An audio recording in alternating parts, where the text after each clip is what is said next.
you join me inside the brand new F-Pace SVR. It's the most powerful SUV Jaguar has ever built, and in this video we'll be telling you how fast it is, how loud it is, how good it is at going around corners, and perhaps more surprisingly, how practical it is as well. But first, a quick recap for those of you who aren't familiar with the F-Pace at all.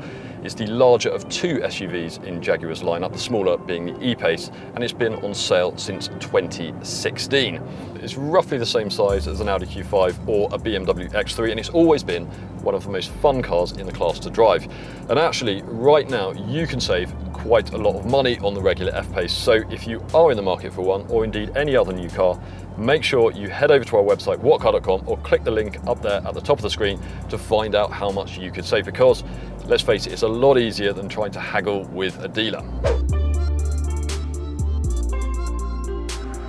So what's new, what's different about this SVR version? Well, SVR is almost like AMG is to Mercedes. It tunes Jaguar and Land Rover models, and it produces the fastest and most powerful cars in the company's range. And the F-Pace is the third SVR model after the F-Type sports car and the Range Rover Sport. Now, until now, the most powerful engine you've been able to have in an F-Pace is a 3-litre V6 petrol with 375 brake horsepower. Now, that's not bad at all, but this thing has a frankly ridiculous 542 brake horsepower from its 5-litre supercharged V8. And that means it's up against some of the fastest SUVs this side of a Lamborghini Urus. So its rivals are the Alfa Stelvio Quadrifoglio, the Mercedes GLC 63 AMG, and of course the Porsche Macan. Let's start with some numbers. 0-62, well, that takes 4.3 seconds, so that's only slightly behind cars like the Stelvio Quadrifoglio and the GLC 63, and it's actually faster than any Porsche Macan you can buy right now. Now, you might argue that top speed is irrelevant in this sort of company, but if you want bragging rights, it's good to know that this car is the joint fastest out of all of those cars I've just mentioned, along with the Stelvio QF, because it'll do a claimed 176 miles an hour. On the looks front, you get much more aggressive looking front and rear bumpers with larger air intakes, along with extra vents on the bonnet and in the wings. And Jaguar claims that none of it is for show. It's all to help that V8 engine breathe properly, or in the case of the wing vents, to help cool the huge brakes tasked with stopping this 2-ton sports SUV. There's also a bigger rear spoiler, 21-inch alloys, quad tailpipes, and 7 paint colours, including this ultra blue, which is exclusive to the SVR. In short, it isn't as though anyone's likely to think you've just bought the run-of-the-mill 2-litre diesel model. But if you're still worried someone hasn't noticed, then what you can do is you can push this little button down here on the centre console, and that turns the exhaust volume up several notches. And it's not a quiet car to begin with, so you can probably hear that V8 engine sounds absolutely spectacular. And it's not just when you're accelerating, it's when you lift off the accelerator as well, because you get pops and crackles and things like that from the exhaust.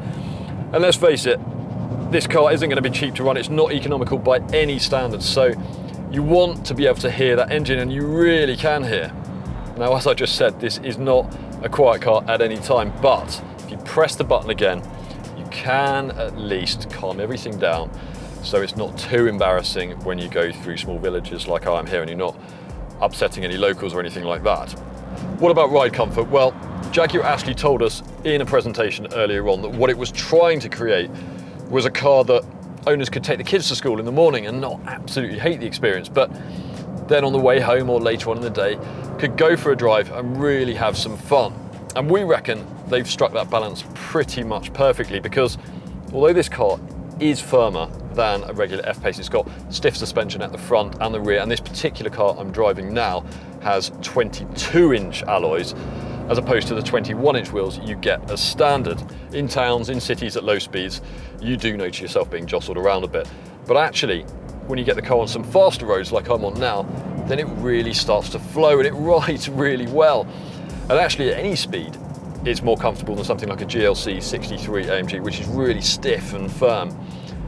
And the weird thing is, you might be thinking that stiff suspension is a good thing for going around corners quickly, but it's not always the case, particularly in an SUV, because something this tall naturally wants to lean a bit, and if you stop that from happening, you get this weird phenomenon where the car almost wants to kind of hop around corners, whereas this flows much more smoothly and it's more enjoyable because of it. Now the steering is another great thing about this car, and it's something Jaguar always does really well. It's really well judged for weighting, it's very precise, it just allows you to place the car exactly where you want it. It's quite a big thing, but even on quite a narrow winding road like I'm on now, you can put it exactly where you want it. You can cover ground at a surprisingly quick rate. Now, if anyone's ever told you that something like a Porsche Macan is really just a 911 on stilts, then I'm sorry, but they're wrong, because SUVs, they're always taller, they're always heavier than conventional sports cars, and they never feel quite as agile because of it, and ultimately, they can't go around corners as quickly. But as long as your expectations aren't that high, this is something you can really have fun with. The driving position is pretty much perfect, and I particularly like these sport seats, which are bespoke for the SVR version of the F-Pace, and they hold you in place really well through corners, but importantly they're comfortable on long journeys as well. I've been driving now for a couple of hours and I've got no back pain at all. Interior quality, well, now that's a bit more of a mixed bag. The good news is the SVR is definitely classier inside than something like a Stelvio Quadrifoglio, and all the things you touch regularly, all the surfaces on tops of the doors, for example, and the center console, they're trimmed in leathers, soft touch plastics, vinyls, things like that. But nothing feels as plush as it does in a Porsche Macan or even a GLC 63 AMG. And frankly, these buttons here on the steering wheel, well, they just feel quite cheap.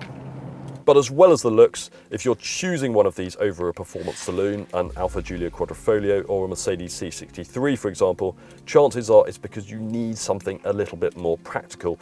And that's something the F-Pace does really well. There's loads of space in the back, much more than you'll find in a Macan or a Stelvio, and the SVR has a bigger boot than all of its direct rivals as well. We will of course be putting the SVR up against its key rivals when we get hold of a car in the UK in a few weeks' time.